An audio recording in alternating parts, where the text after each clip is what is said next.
Ei pessoal, bem-vindos a mais uma LZ Live. Tudo bem com vocês? Hoje recebendo uma convidada super especial, Laura Barreto, vai falar um pouco com a gente sobre comunicação, marketing, mas também sobre superação, uma história de vida muito legal. Acho que vocês vão gostar bastante. Logo que a gente termina a nossa live, a gente compartilha aqui no IGTV. E em alguns dias você pode acompanhar em todas as plataformas da LZ, no blog, no site, no YouTube, no Spotify, enfim, fiquem super à vontade em participar. Muito bem. Doutor Rodrigo Leão, sempre nos prestigiando. Obrigado, Rodrigo. E a nossa convidada super especial já entrou. É bom que eu já vou convidá-la.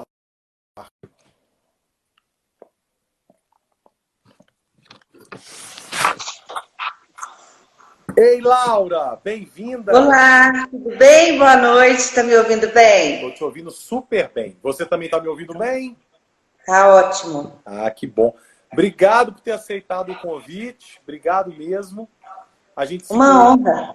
A gente se conheceu há algum tempo e há pouco tempo o Vander me contou um pouco da sua história, que eu não conhecia de perto, e eu fiquei super entusiasmado em conversar com você, e é bom que além da gente falar sobre saúde, sobre superação, sobre motivação, a gente também vai falar um pouquinho sobre comunicação, marketing, que é muito da nossa praia, né? Isso aí, Luíde. Eu que agradeço o convite, uma honra. Essa é minha terceira live na pandemia. Tô achando tão engraçado isso de contar, porque para mim são coisas tão comuns, mas eu gosto. A gente é de comunicação, a gente gosta de dividir, né? Com certeza. A gente criou esse projeto assim que começou a pandemia. A LZ foi para o home office no dia 16 de março, né? Já estamos completando, depois de amanhã, 4 meses já em home office, que não é uma situação muito fácil, né? E a gente começou esse projeto com o objetivo de gerar um conteúdo relevante ou de mudar a percepção de uma pessoa por dia. E, graças a Deus, o projeto é muito simples, né? A gente tem uma participação pequena, a divulgação é só entre os nossos clientes, parceiros, mas nesses 4 meses nós já impactamos mais de 18 mil pessoas, nem era a nossa intenção, né? Então a gente fica super feliz com essas oportunidades.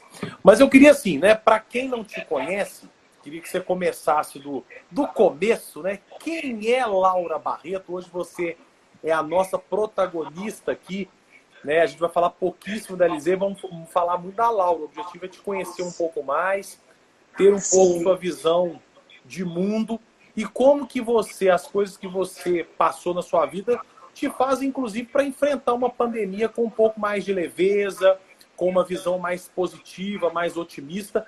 Não é fácil, né? E não está sendo fácil para muita gente. A gente, da própria LZ e eu também, passei por desafios. Mas, Laura, eu te conheço pouco ainda, né? Mas nós somos privilegiados, né? Nós temos comida, nós moramos numa casa legal, nós temos relacionamento, nós temos um trabalho, nós temos desafios diários. Infelizmente, não é a realidade de grande parte da população. E é muito triste a gente ver o que muita gente está passando nisso tudo, né? Sem dúvida nenhuma. Eu compartilho de todos os sentimentos. E já que você pediu para me apresentar, então eu sou Laura Barreto, eu tenho 50 anos, sou separada há 15 anos e tenho 2 filhas adolescentes, uma de 15 e uma de 16, e trabalho com marketing. E minha formação é em relações públicas e pós-graduei em marketing. E aí, sobre a pandemia, eu gostei muito da sua introdução, porque já me deu a deixa. Inclusive, se eu estiver falando demais, você me avisa, tá, Luiz? Não, fica à vontade. Inclusive, a nossa live é interativa. Quem quiser mandar comentários e perguntas para a Laura, fique super à vontade. Eu adoro. Mas então, sobre enfrentar a pandemia, foi tão engraçado. Quando começou a pandemia, eu também estou em home office e eu brinco que é muito diferente. Eu já trabalhei na Shell e na Shell eu trabalhava home office, mas isso que a gente está vivendo agora não é home office. A gente está vivendo no trabalho e isso é muito diferente, né, do que um home office que você tem a liberdade de ir e vir, que você faz as suas coisas normalmente e trabalha em casa. A gente vive um momento diferente. Mas os outros lados, as outras dificuldades da pandemia, de você ser mais reclusa, de você ter que abrir mão de algumas coisas, isso eu vivi ao longo da vida e talvez por isso esse aprendizado tenha deixado mais tolerável, vamos dizer assim, a pandemia. E ao mesmo tempo grata, como você disse, da gente ter esse privilégio de ter casa, comida, de estar trabalhando, né? Isso é uma vantagem realmente que a gente tem que ser grato por isso e reconhecer que nem todo mundo está nesse mesmo barco. Na mesma tempestade, sim, mas no mesmo barco, não. Né? Mas então, eu comecei a trabalhar com marketing desde sempre, desde que eu me formei. Eu trabalhei com assessoria de imprensa, trabalhei no jornal Tempo. E aí eu casei, e aquela vidinha doriana perfeita, morando, tudo bonitinho, morando no Alphaville, com 2 labradoras, uma casa grande, com empregada, marido bacana, tudo lindo, maravilhoso. Trabalhava numa multinacional, ganhava bem, então tudo perfeito. E aí, nesse meio tempo, a minha mãe, que vinha tratando de câncer já há 15 anos, ela faleceu. Aí, logo em seguida, a minha filha mais nova, a Helena, estava com 3 meses. Eu não fui na missa de 7º dia da minha mãe, porque no dia da missa de 7º dia, a minha filha teve uma invaginação intestinal, que é quando o intestino entra dentro do próprio intestino, como se fosse uma meia virando do avesso. Nossa Senhora. E aí a gente teve que correr com ela para o hospital e teve que fazer a cirurgia. É uma cirurgia relativamente simples, mas é uma cirurgia. E eu não pude ir na missa de 7º dia da minha mãe por conta disso, né? Minha irmã já morava fora, meu irmão também não estava aqui. Estava, ele veio, desculpa. E aí... um tempo depois, o meu casamento acabou, e acabou daquela pior forma, com a cabeça muito enfeitada. Nossa Senhora! Sabe, que é a cabeça cheia de chifre. E aí, de repente, eu me vi com 2 bebês. Eu tinha uma filha de 1 ano e pouco e uma de 3 anos. Nessa época, eu tinha tentado o lado de empresária, e que eu sei que é um grande desafio. Até parabéns para você por ser né? Porque eu sei o desafio.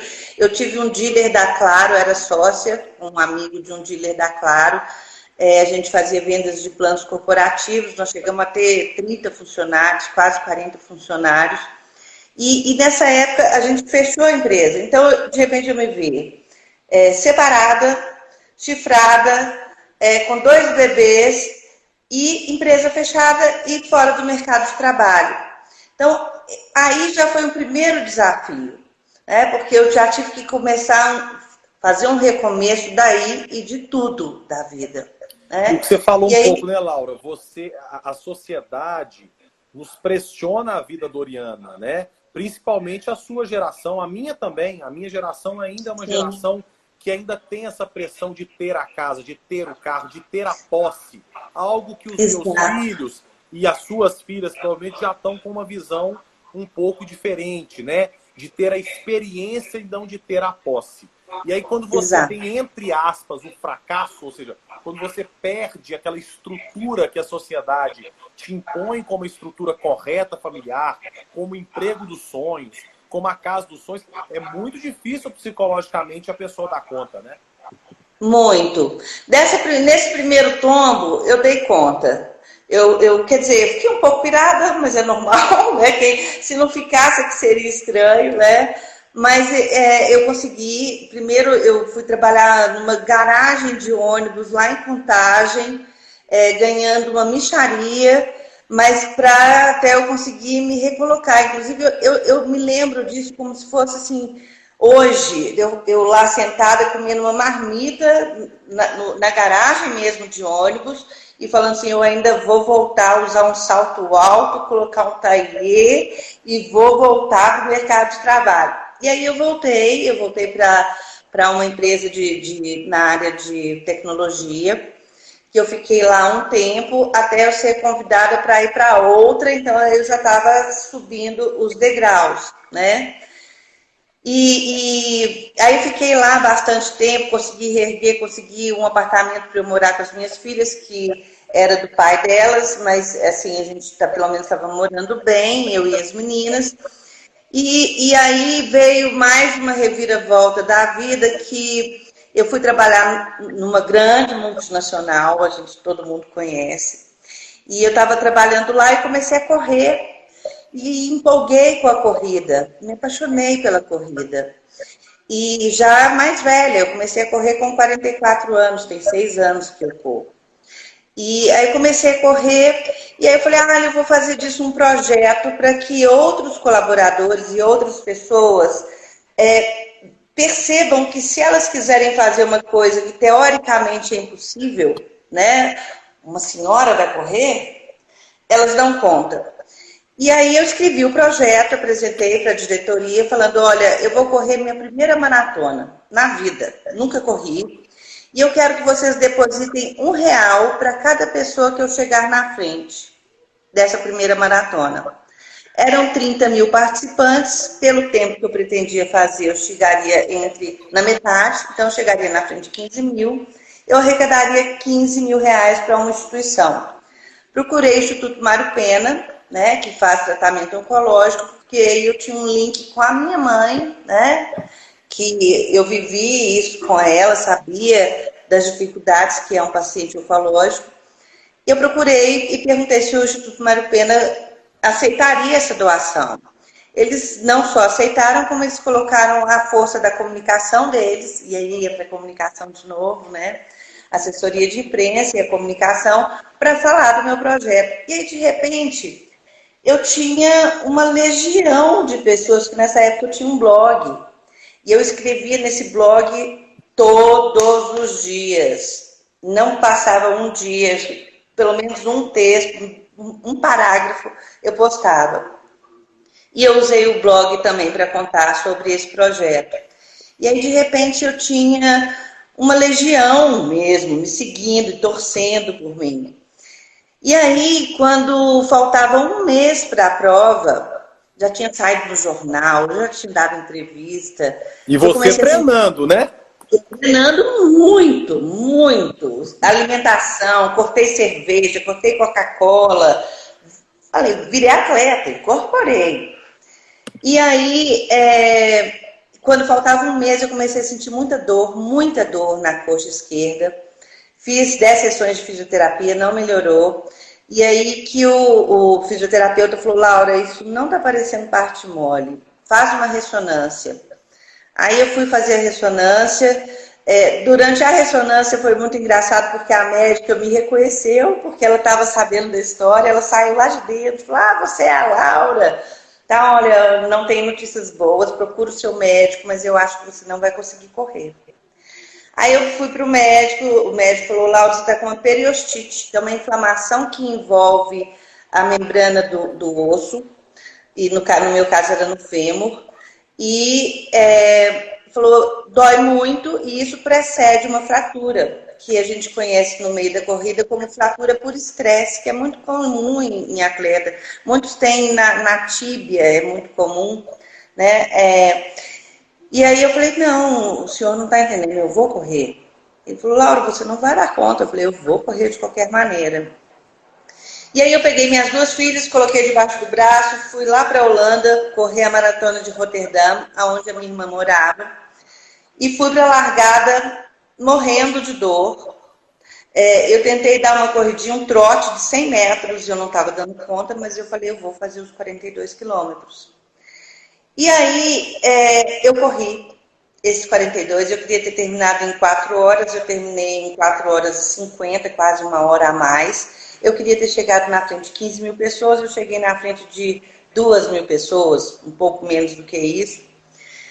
E eu fraturei o fêmur. Então eu corri uma maratona de fêmur quebrado.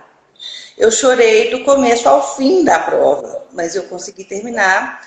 E aí eu voltei de cadeira de rodas, aviãozinho de cadeira de rodas e tal, cheguei aqui, muleta, e eu perdi o emprego. E porque, aí que começa a história. Aí agora que fica a história interessante. Nossa, Laura do céu, eu já tô arrepiada aqui, ó. Eu perdi o emprego. E aí, de repente, eu me vi desempregada com 2 adolescentes. Era na época Mas perder o emprego não teve a ver com essa questão do fêmur, não, né? Não teve. Era uma empresa que a linha que ela trabalhava, eu não estava muito satisfeita. Então, assim, foi realmente uma coincidência, tá? Mas perdi o emprego. E aí, de repente, eu me vi com 2 meninas desempregadas, era ainda governo Dilma, começo do governo Dilma. Eu falei, você quer saber? Eu vou tomar as rédeas da minha vida. Eu vou escrever um livro, eu vou correr as maratonas pelo mundo que eu quero e eu vou viver de palestra e treinamento em técnica de venda, que é uma coisa que eu fiz durante bastante tempo. E que me dava, eu fazia isso, inclusive, enquanto eu estava trabalhando ainda, eu fazia isso como finais de semana, eles me pediam, já fiz isso para grandes empresas, já fiz para mais de 200 pessoas. E aí eu falei, eu vou viver disso. Tipo, a vida é um filme, sabe? Correr, viver, rezar e amar, né? Sei lá como é que é. Comer, rezar e amar. Isso. O meu era correr, escrever... E o amar falhou, tá? O amar falhou, mas não tem problema. Aí eu fiz isso. Eu escrevi um livro por conta própria. Arrumei uma editora, um amigo meu, Délio, que é jornalista. O Délio me ajudou, ele editou o livro para mim, eu lancei. Aí eu fui descobrir que vida de escritor no Brasil é muito difícil e muito dura se você não tiver uma grande distribuidora por trás. Porque as livrarias, se você chegar numa grande livraria hoje, uma leitura, e falar, eu quero colocar meu livro aqui para vender, eles te cobram 50% do valor de venda do seu livro. Então, se você vai vender, que era o meu caso, o livro por R$30, eu tinha pagado para ele sair 10. Eles iriam ficar com 15, sobrava R$5 por livro. Então, eu tinha que vender 1.000 livros para ganhar R$5.000. 1.000 livros é coisa para burro. Muita coisa. Muita coisa. Aí eu falei, quer saber? Eu vou vender esses livros por minha conta. E aí eu comecei a anunciar nas próprias redes sociais. Na época era Facebook, não tinha nem muito Instagram. Eu comecei a colocar no Facebook, você quer o meu livro? As pessoas falavam, quero. Eu falava, me manda o endereço, quando chegar você paga. Meu irmão, que é engenheiro, que é todo certinho, falou, você é louca, ninguém entrega um produto. Pagar. Isso, ninguém entrega um produto antes de receber. Sabe quantos calotes eu tomei? Nenhum. Eu vendi 1.000 livros. 1.000 livros pela internet, dessa forma. Teve gente também com amigos e tal. E vendi os livros e estava fazendo os treinamentos, até aí estava dando tudo certo. Meu plano de filme, Julia Roberts, estava dando certo. Só que a crise piorou e aí, de repente, esgotou, eu não tinha mais livro para vender, eu não tinha como bancar uma nova edição e eu não conseguia recolocar no mercado. Só que eu ainda queria correr as maratonas. Eu falei, eu vou para a China. Eu vou correr a maratona da Grande Muralha na China. O povo endoidou, todo mundo falou, agora a Laura pirou de vez, agora é só internar, porque ela está desempregada, está dura, como que ela vai para a China? Aí eu fiz vaquinha virtual, vendi rifa física, rifa mesmo, resolvi subir nos palcos, então todas as quintas-feiras eu ia para Maria das Tranças, ali na Savassi, fazia stand-up, fazendo graça das minhas próprias mazelas, e cada um doava o que queria, e eu ia juntando aquela grana, as pessoas foram me ajudando. Que fantástico isso, que fantástico. E aí eu fui para a China, e aí fui pelo Hospital da Baleia, para cada degrau que eu subisse, tinha doação, são 5.142 degraus, 42 quilômetros, é uma maratona, mas é na muralha. E eu consegui, eu arrecadei a grana para inscrição, para hotel, para tudo. Fui e corri e fiquei em 14º lugar na China. Aí cheguei da China empolgadíssima, já me inscrevi para o deserto do Saara, desculpa, o deserto do Saara que está na minha cabeça, que é a próxima. Já me inscrevi para o Atacama, falei, vou correr a prova do Atacama. E aí fui fazer Atacama, corri o Atacama, acabou a prova, sentei 6 horas correndo, 6h40 correndo no deserto. Sentei lá na pracinha lá do Atacama, feliz da vida, de repente começa lá, Laura Barreto. Eu falei, gente, sou eu. Eu fiquei em 2º lugar, eu não sabia que eu tinha ficado. E aí eu subi no pódio pela primeira vez na minha vida. Aquilo foi uma das maiores emoções, assim, da minha vida. Aí eu subi no pódio, voltei, BH tudo normal, a coisa começou a apertar mais ainda. Eu não conseguia recolocação no mercado, mas de jeito nenhum. E aí talvez seja um cenário que muita gente agora está vivendo ou está com medo de viver, claro, né? Porque pode ter perdido seu emprego ou na perspectiva de perder, ou teve redução de salário, tendo que fazer cortes, né? Muita gente teve na área de comunicação, na área da saúde, eu sei que tem muita gente que teve 30% de diminuição salarial, e eu não conseguia voltar para o mercado. E aí, para não ficar sem fazer nada, como eu já tinha um número grande de seguidores no Facebook, eu tenho uma página no Facebook, ela existe até hoje, que eu tenho 460 mil seguidores. Que isso, Laura? Você alimenta ela? Chama ócio do ofício, mas eu alimento de vez em quando, porque Facebook, né, não é mais a mesma coisa. Mas eu sempre brinco que ser famosa no Facebook é igual ser rico no banco imobiliário. Não adianta de nada. Não agrega nada, né? Nada. E aí, eu falei, gente, mas nessa época o Facebook ainda era uma ferramenta boa para empresas. A gente não tinha tanto Instagram e o Facebook funcionava muito como classificados, né? As pessoas não entravam mais para ver o site da empresa, ela procurava a empresa no Facebook. E eu falei, gente, se eu conseguir fazer isso para mim, eu consigo fazer para outras pessoas. Aí eu criei uma empresinha mínima, minha, que chamava Feijão Sem Bicho. Porque fazer isso para mim era feijão sem bicho. E aí eu ia na empresa, fazia o persona da empresa, criava os posts, qual seria o calendário de posts que a gente ia fazer, qual que era o objetivo, o tipo de linguagem. E aí cobrava R$400 da empresa para fazer isso. Então, eu peguei 10 empresinhas, dava uma graninha. Claro. Só que, de novo, a coisa começou a cair e começou a ferrar tudo. E aí, eu me vi numa situação que eu não tinha grana para fazer compras no mercado. Aí, eu fui trabalhar como recepcionista num restaurante que fica aqui perto, até de onde eu moro hoje, que é o Moca. É uma cafeteria aqui no Vila da Serra. Eu fui trabalhar de hostess. Muito legal. Adoro, sou fã até hoje. Eu fui trabalhar como hostess. Então, eu ficava lá na hora do almoço, recebendo as pessoas e encaminhando para as mesas. Luíde, você vai achar que é brincadeira, mas foi um dos trabalhos que eu mais gostei da minha vida. Se eu morasse na Finlândia, eu queria ser hostess até hoje. E eu amava o ambiente, amava as pessoas, adorava os clientes. E aí que eu descobri o tanto que eu gostava de gente, eu gosto de gente. E eu vi um outro lado também do ser humano, que é um lado muito ruim. Eu vi gente que eu já tinha feito reunião de igual para igual, quando eu ainda estava no mercado de trabalho, que entrava lá e me ignorava. Por quê? Porque uma recepcionista não é ninguém. É triste isso, né? É surreal a gente ter, né? E você falou da Finlândia, né?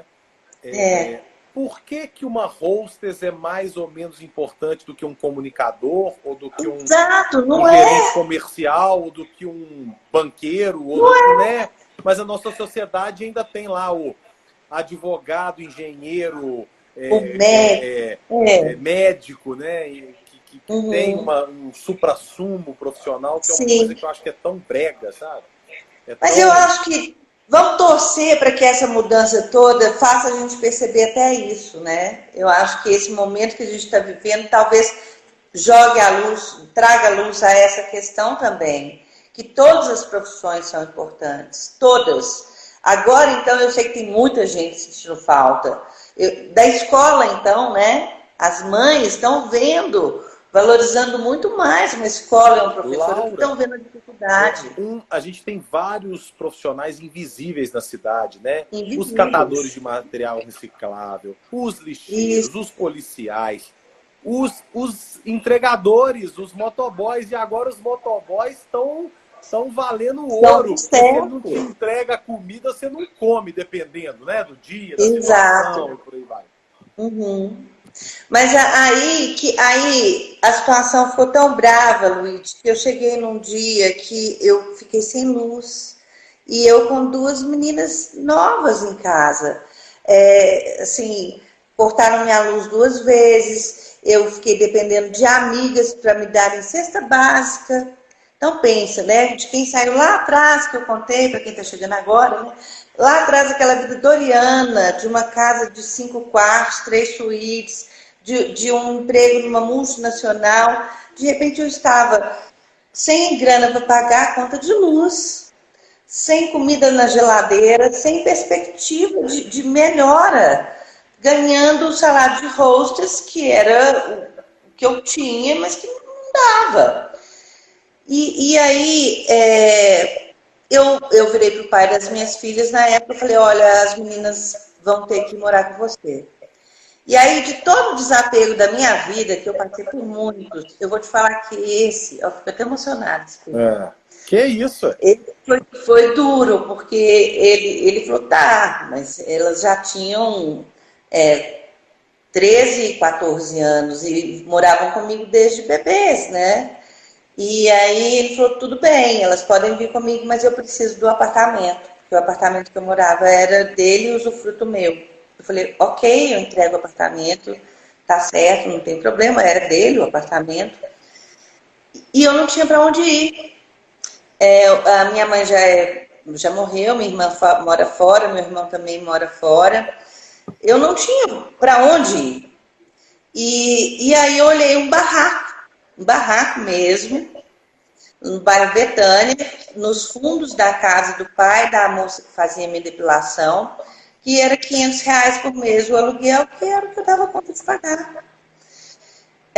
E eu não tinha nem o que fazer com os meus móveis, porque não cabia lá. Aí eu fiz um grande bazar, fiz um bazar em casa, coloquei etiquetinha com preço em tudo, coloquei na internet que eu estava vendendo, então as pessoas eventualmente iam lá buscar, mas mesmo assim não estava girando do jeito que eu queria. Eu morava ali no Buritis, eu fui lá na padaria Trigopani, eu já conhecia todo mundo, porque eu gosto de conhecer todo mundo. Eu fui lá, conversei com o padeiro, com a moça do balcão, falei, olha, eu estou vendendo tudo, estou vendendo máquina de lavar roupa por R$300. Nossa, aí minha casa lotou. Pá, vendi tudo. Eu vendi máquina de lavar, eu vendi geladeira, eu vendi fogão, eu vendi louça, eu vendi talher. Eu fiquei com a minha cama e o mínimo de roupa para eu poder guardar, para eu poder viver.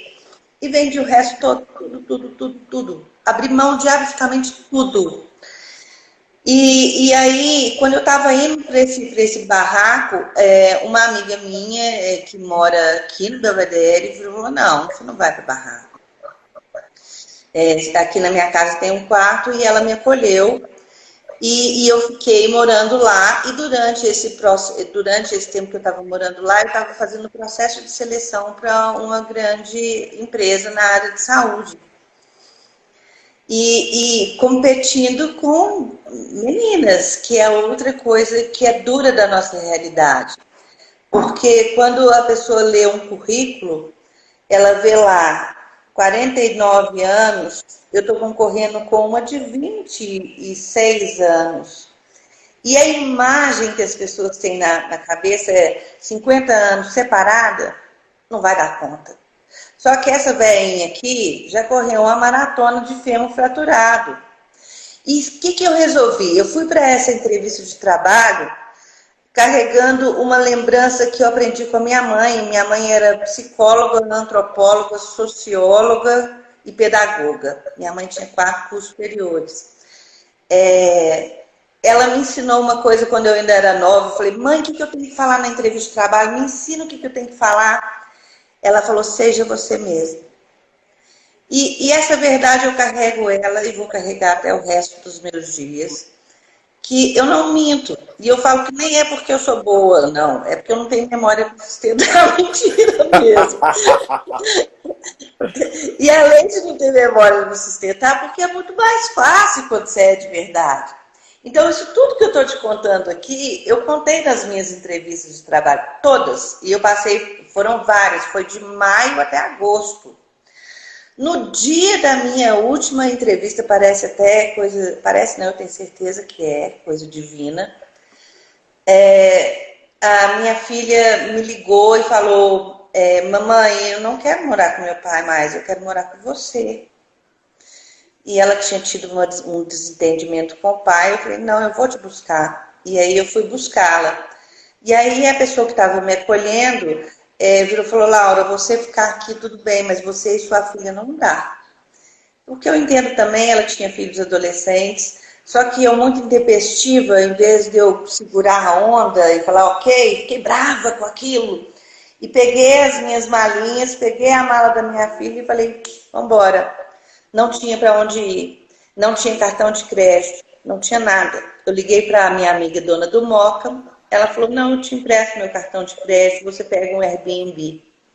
Nós mudamos 4 vezes em 45 dias. Eu não tinha para onde ir, então eu ia para uma casa, ficava lá um tempo do Airbnb, ia para outra, e aí saiu o meu emprego. Eu aluguei o apartamento que eu estou hoje, já está fazendo 2 anos, e por coincidência, olha que coisa boa, Luiz, está fazendo 2 anos mesmo, não é exatamente hoje não, mas em agosto agora, faz 2 anos. Nesses 2 anos eu assumi um cargo numa rede de saúde, que são 69 clínicas no Brasil. Eu faço o marketing, faço uma parte do marketing lá dentro, e é de oncologia.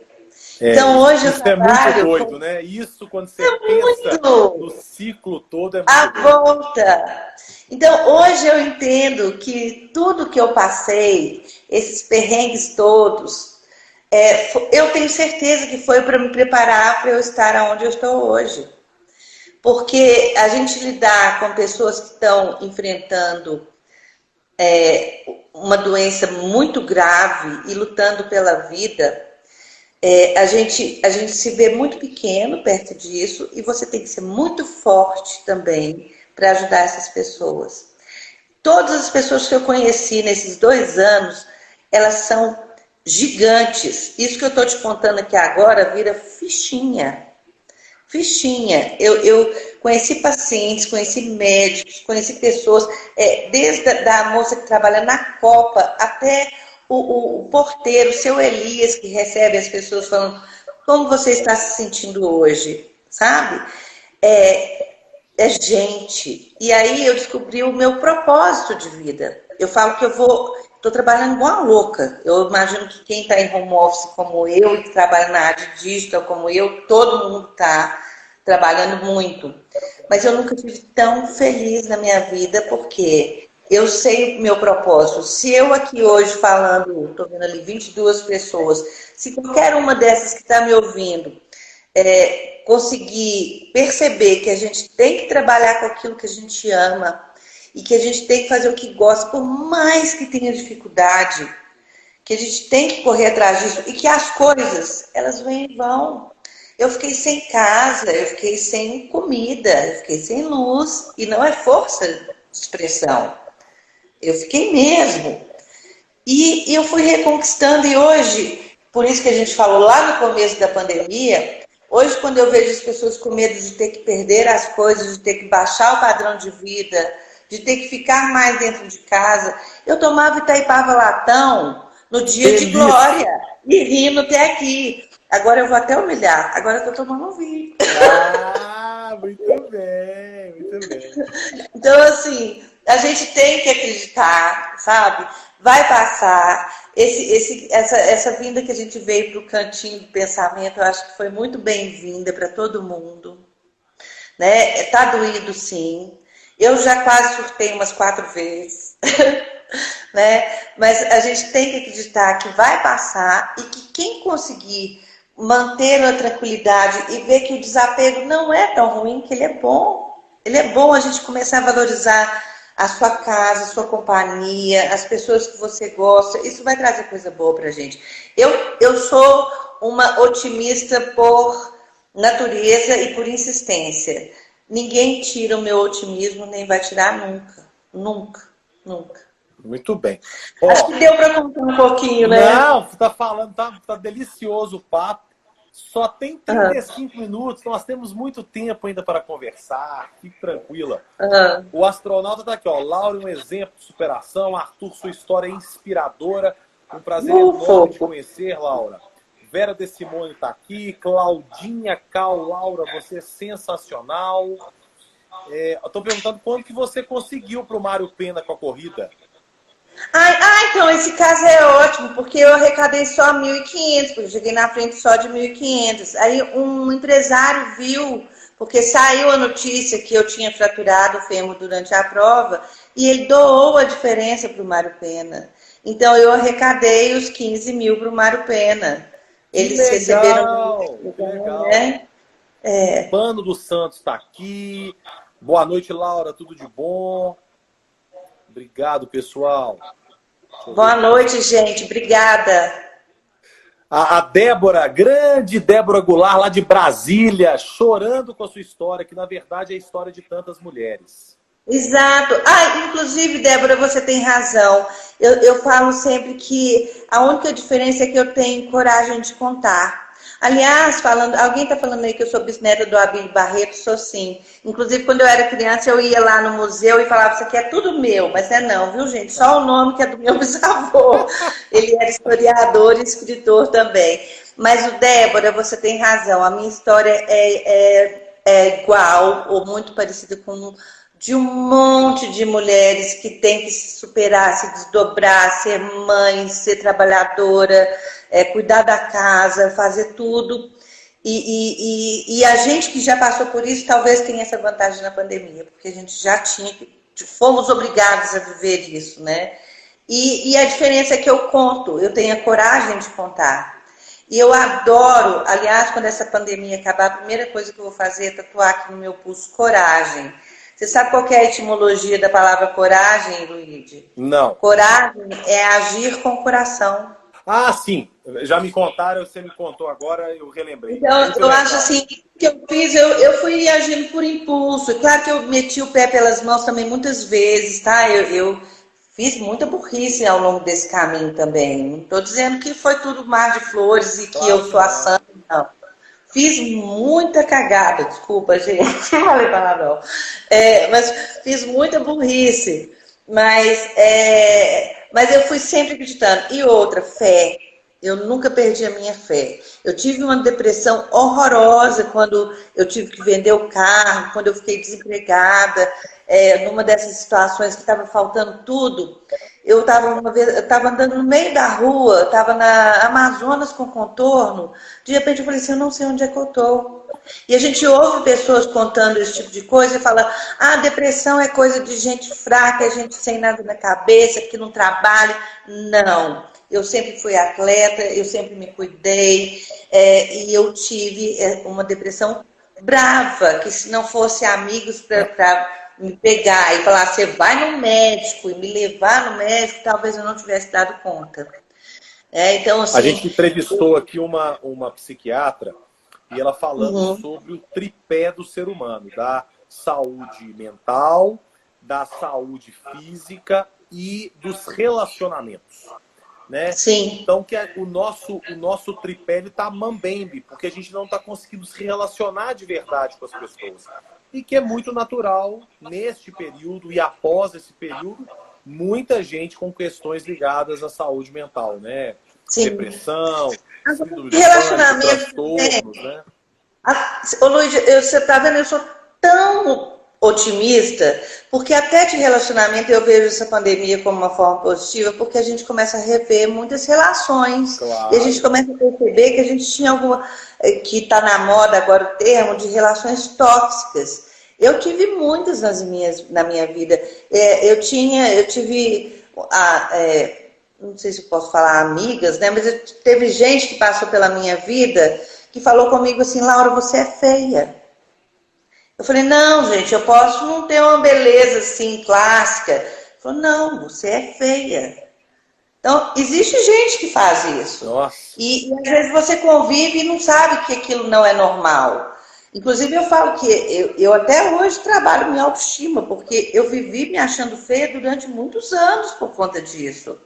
Porque tinha pessoas que reforçavam isso, não sei se para crescer, para se sentir melhor, mas eu ouvi isso muito tempo da minha vida. Você é feia, você é feia, você é feia. Hoje, quando alguém fala você é feia, eu não vou falar o que eu faço, não, porque a gente está, né? Pode ter gente aí. Mas eu mando para aquele lugar, entendeu? Tá certíssima. É. Não, e outra, independente da pessoa te achar feio, não te achar feio, o que vai agregar a pessoa falar isso com alguém? Numa boa. E quem que é feio? Pra quê? Que não tem padrão. Eu acho, né? Nossa, totalmente over, sabe? Elisa Cavati tá aqui, ó. Elisa Cafati. Ah, te conheço do Moca, lembrei, você recebia a gente super bem. Eu mesma, e adorava. Sinto saudade disso até hoje. Até hoje. A Elisa tá falando que trabalhou na 18 e que atendeu a Oncoclínicas, sabe bem do que você tá falando. Parabéns. Obrigada, obrigada. A Débora tá aqui, ó. Uma doença como essa faz os nossos problemas serem nada. Isso mesmo, Débora. Drilage tá aqui. A Deisiane Alves, que maravilhosa, que história inspiradora. A Vera De Simone, super parceira da LZ. Beijo, Vera. Eu conheci a Laura em um ônibus urbano do Buritis ao centro. E ela fazendo umas entrevistas com usuários do transporte urbano. Ela é bisneta do Abílio Barreto. Isso mesmo. Sabe o que eu fazia? Olha só como eu fui visionária, hein? Eu fazia live dentro do ônibus. É mesmo? Eu arrumei um emprego no Barro Preto, era um estúdio. Aí eu pegava o ônibus do Buritis até ali a Assembleia, né? Pegava o ônibus da Raja. E ali eu ia entrevistando as pessoas dentro do ônibus, fazendo live. Visionária, hein? Visionária. A Bá Barbosa, depressão é coisa de quem sente e sente muito. Você é de energia e perseverança únicas, inspira muitas bênçãos de Deus para você sempre. Maíra Bianca tá aqui. Arthur, novamente, você é maravilhosa por dentro e por fora. Esse Arthur é um fofo, eu adoro ele também. Ah, que coisa boa. Ô, Laura, você falou um tanto de coisa legal aqui. Eu queria voltar um pouco em algumas falas suas. Você falou primeiro da questão do perder tudo, ou do desapego, ou de você ter lá uma casa XYZ e depois você se desapegar, vender as coisas. Como que é isso na cabeça da pessoa? O que você sentiu? O que você aprendeu? Como que foi essa sensação? Eu acho que essa sensação ela está se repetindo agora. Quando você percebe, por exemplo, que quem está em home office e está usando 3, 4 roupas ao longo desses 4 meses, quase que só as mesmas. De chinelo e short o dia todo, né? Olha, eu falo por mim, agora o povo vai falar assim, ela é doida mesmo. Eu tô com essa blusa aqui, não tô? Eu hoje trabalhei dentro de casa. Amanhã eu cheiro sovaco, tá limpa, é essa mesmo que eu vou usar. Entendeu? Então, eu acho que a gente aprende também que a gente passa muito tempo se sacrificando e trabalhando para juntar um monte de coisas que às vezes você não tem nem tempo de usar. E aí você começa a diminuir isso e focar mais em outros prazeres, outros momentos. Hoje, se você me perguntar o que eu estou sentindo mais falta, eu te falo com toda a verdade. É de gente, claro, de conviver, eu adoro gente. E viajar. Né? E todo mundo fala que viagem é quando você gasta, mas volta com mais do que você gastou, né? Porque são experiências. Então, para mim foi difícil. Olha, não vou falar que foi fácil. O meu primeiro desapego foi o carro. E a gente veio de uma geração, como você disse, que o normal era estudar, passar no vestibular na Federal, comprar um carro ou ganhar um carro se passou na Federal. Como eu não passei na Federal, eu não ganhei, meus irmãos ganharam. Eu passei na PUC, tive que comprar o meu. Então, assim, e depois casar e ter filhos e seguir, né, essa vidinha by the book, essa vidinha que vem formatada pra gente desse jeito.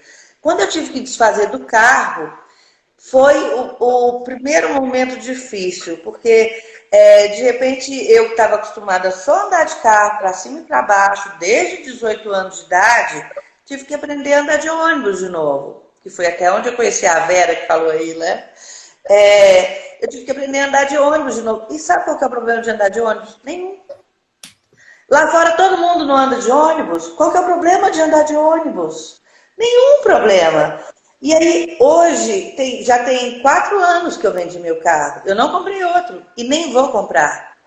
E aquilo que você falou dessa nova geração já vem com esses valores. A minha filha um dia falou comigo, mamãe, eu não vou querer ter carro. Eu falei, não? Eu falei, não, pra quê? Se eu posso andar de Uber, eu posso andar de carona com outros amigos, eu posso alugar um carro, para que eu vou querer ter um carro? Né? Então, acho que essa questão de valores, de você querer ter as coisas, a posse das coisas, isso também está mudando. Está mudando muito, verdade. O povo rachou de rir de você aqui mais uma vez, a Mayra Bianca, a Dani Coralic, a Deisiane. A Mayra Bianca está aqui, ó. Hoje percebemos como coisas realmente são apenas coisas. A drilagem, sensação ruim é abrir o guarda-roupa e ver para que aquela quantidade de roupa. Drilagem, pandemia ensina, exatamente. A pandemia mostra a necessidade do ser humano e percebe que muitas necessidades eram inexistentes.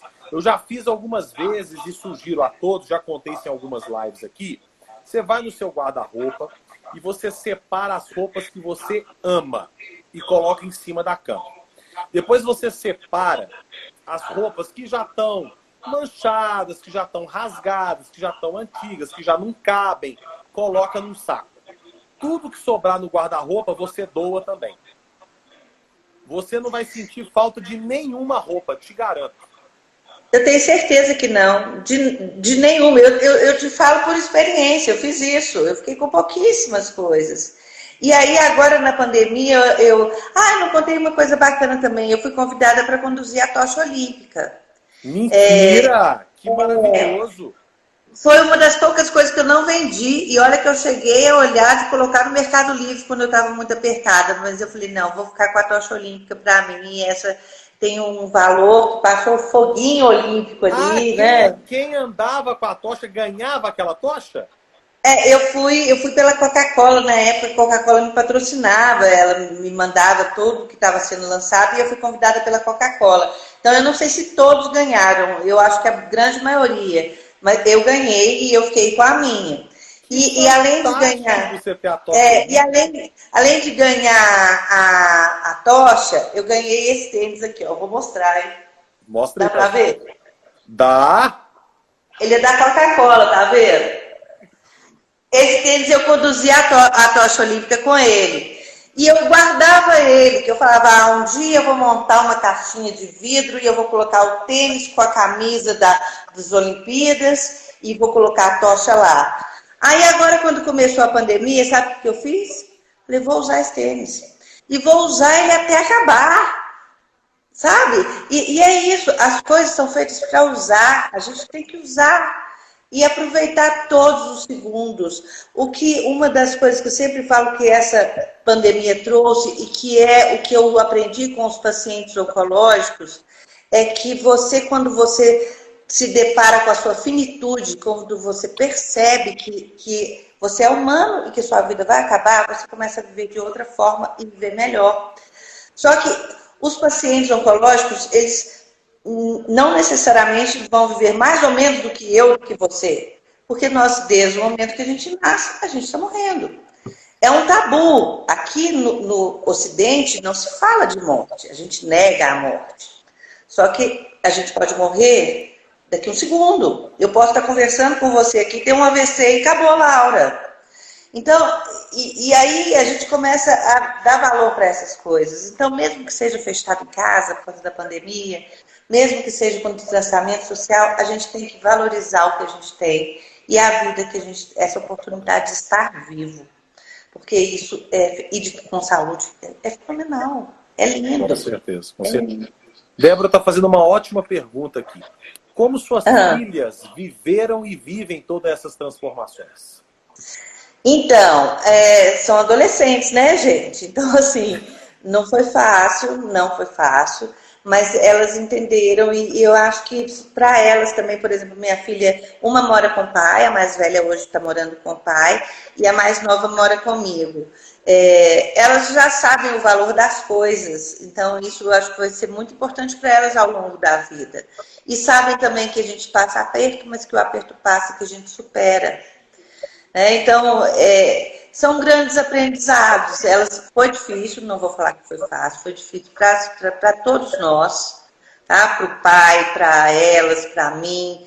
Foi muito difícil. Qualquer situação de separação é difícil, né? Não existe nenhuma separação boa. Então, mesmo quando eu separei lá atrás, foi difícil. Mas agora, que é o mais importante, está tudo bem, sabe? O relacionamento delas com o pai é bom, comigo é bom, elas vêm e sabem valorizar o meu esforço, né? E tem a Helena, por exemplo, lava a louça. Eu pago para ela por mês a mesada, mas em troca ela lava a louça. Então, eu cozinho, faço o almoço, faço o jantar, mas eu não gosto de uma louça, porque é o nosso combinado. Legal demais. Aqui no prédio que eu moro, a lavanderia é coletiva. Então, quarta-feira é o nosso dia de lavar roupa. Ela que lava a roupa dela. E ela tem 15 anos de idade. Isso já era antes da pandemia. E isso para o futuro dela vai ser muito bom, porque a vida real é assim. O que a gente estava vivendo é que não é real. Eu gosto... Esse negócio do novo normal, eu tenho uma preguiça desse Eu também. Eu nunca fui normal. Né? Que preguiça. Olha só. A Mayra tá aqui, ó. Se tirar as roupas. Aliás, Mayra ou Maíra, né? Não sei o correto.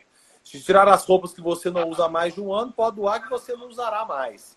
Adri Laje tá aqui, ó. Medalhas e tochas, nem pensar. Não, pois é, as medalhas estão guardadas, meu troféuzinho está guardado, mas a tocha quase foi, porque na época eu olhei no Mercado Livre, ela valia uma graninha boa, tinha gente pagando até 30 mil pela tocha. Agora acho que não está mais não, mas na época era recém, sabe? O povo estava empolgado, e eu falei, ai gente, 30 mil é muita grana, mas aí eu guardei. E essa aí vai ficar, vai para os meus netos, vai passar. Vou até pesquisar aqui quanto está essa tocha olímpica. Olha aí. No Mercado Livre. Mercado Livre. Hoje deve ser uns R$1.000, aposto você. Eu vou olhar aqui e já te falo. Ó, a Maíra, luto emocional estende-se aos filhos, mas a forma que você coloca percebe-se que você soube lidar com a situação. Estou encantada com você. Oh, muito obrigada. Ó, muito obrigada. Tocha Olímpica 5.000. Tocha Olímpica Original Roma 1960, 21 mil. Tocha Olímpica Rio 2016, 10 mil, 6 mil, tem 19 mil, tem de tudo aqui. Pois é, se a coisa apertar demais, eu negocio minha tocha. Não, graças a Deus, não vai apertar, não, se Deus quiser vai não dar. Vai não. Ô, Laura, nós estamos já aí com 54 minutos, então já estamos chegando no final da nossa live. Sim. Eu tenho que fazer uma outra pergunta e depois a gente vai para o final. A gente falou muito dessa questão do desapego, mas eu queria também fazer uma outra pergunta. É o seguinte, eu corro também, gosto de correr, mas eu tenho o meu limite. Meu limite físico, meu limite mental, etc. Eu gosto ali de 7, 8, 10. Já fiz meia maratona e quase morri na meia maratona e para mim, assim, é o meu limite. O que a gente vê E hoje é muito comum CEOs de empresa, grandes empresários, o cara também ser maratonista. O cara ter esse desafio. Né? Eu tenho uma grande amiga, a Cecília, que é super profissional, mãe de 3 filhos, uma mulher incrível, falou assim, chegou nos 40 anos, eu quero começar a correr também, e fez, acho que já está na 2ª maratona dela. O que a pessoa sente que dá essa loucura da pessoa correr 42 quilômetros, Laura Barreto? Você sabe que é uma coisa, essa pergunta a gente se faz ela durante a prova, né? Quando você chega no quilômetro 20, você fala, né? O que eu estou fazendo aqui? Mas eu acho que é a questão da superação, da sensação de eu consigo, eu dou conta de fazer. A endorfina, claro, aí vem as questões biológicas, né? Do que isso move no seu corpo e no seu cérebro. E eu acho que para nós mulheres, eu vou falar por mim, né? É de falar assim, eu consigo. Não duvide de mim, porque eu consigo. E disciplina. Porque para você fazer uma maratona, você tem que se dedicar muito. E aí, você sabe que nos Estados Unidos já virou um critério de seleção. Quando a pessoa coloca no currículo que ela é corredora, ela ganha pontos com isso. Porque para você conseguir fazer uma maratona, você vai ter que treinar pelo menos uns 4 a 6 meses, levando muito a sério. Correndo num dia que você não está com vontade, com chuva, fazer reforço, né, de força. Alimentação, né? Alimentação. Então, disciplina. Isso traz muito ensinamento também para a vida da gente. Uma coisa que eu tenho feito aqui durante a pandemia, eu tenho acordado muito cedo, mesmo sem querer. Eu tenho acordado 4h30, 5 horas, mas isso já é por conta de estresse, de pandemia. E aí eu arrumo a cama impecável, eu tomo meu banho, eu arrumo meu café, eu arrumo minha casa, eu arrumo meu local de trabalho, como se eu estivesse saindo para trabalhar. Porque a gente tem que trazer essa disciplina para a vida da gente, porque quando você arruma do lado de fora, você arruma do lado de dentro também. E a gente está precisando arrumar um monte de coisa. Então é bom você estar organizado. Eu rompi ligamento cruzado e menisco ano passado, agora que eu estou voltando a correr. E eu tenho feito minhas atividades físicas diariamente. Eu posso estar exausta, eu posso estar triste, eu posso estar louca, que eu vou fazer pelo menos 30 minutos de atividade física todos os dias. Isso aí é disciplina, a gente tem que trazer isso pra gente. Não é só pro corpo, é pra cabeça, pra gente dar conta. Muito legal. Dani Skoralik, Dani, beijo, ótima live. Débora, inclusive Débora, liguei para ela ontem para conversar sobre um projeto e é uma pessoa com uma energia incrível. Eu falei, Débora, eu queria te ligar toda segunda, porque aí se eu estiver meio desanimado, você me dá aquela energizada na semana. E ela tá falando o seguinte, olha, durmo com o coração confortado, muito mais grato do que acordei. Obrigada por dividir a sua história conosco e nos mostrar o quanto somos ricas. Muito. Somos milionárias. Milionárias. E mais forte do que muita gente imagina. A gente vai dar conta e vai sair dessa melhor, Luiz. Todo mundo, você vai ver. Deus quiser. A Vera De Simone, foi um prazer revê-la, Laura. Por sermos da área de comunicação, batemos um longo papo no ônibus, inclusive sobre o trabalho de revisão de textos, com o qual trabalha há mais de 20 anos. Inclusive, é uma parceira de revisão da LZ, a Vera. Obrigado, Vera. É mesmo? Que coincidência maravilhosa. Eu conheci no ônibus, nós viemos batendo papo. Olha, adorei também. Você sabe que tem uma frase que a gente já está fechando, mas que eu adoro, que ela fala que coincidências são pequenos milagres onde Deus prefere não aparecer. Então, para mim, isso não é uma coincidência, é um pequenino milagre. Que bom que você está aí ouvindo. Que conforte seu coração, porque o meu ficou muito feliz de saber disso. Olha, alguém que encontrei no ônibus, tá vendo? Fantástico. É muito bom. Rosana Laura, história fantástica, inspiradora. Isso aí. Olha lá, eu que agradeço a vocês. Beijão, Vera. Ô, Laura, brigadíssimo. Estamos aí 40 e poucos segundos para terminar. Obrigado por ter topado. O papo foi maravilhoso. Obrigada, Luiz. Eu nem vi passar 1 hora aqui. Nem foi muito legal. Obrigado, viu? Obrigado mesmo. Adorei. Adorei. Obrigada, gente. E como que o povo te segue nas redes sociais? É Barreto Laura, @BarretoLaura. @BarretoLaura. Muito bem. É aberto. Eu estou escrevendo todo dia, inclusive, viu? Estou fazendo um diário ali. Todo dia de manhã eu escrevo uma coisinha. Muito bem. Ó, um beijão, uma ótima semana para Beijo. você. Tchau, tchau. Tchau, gente.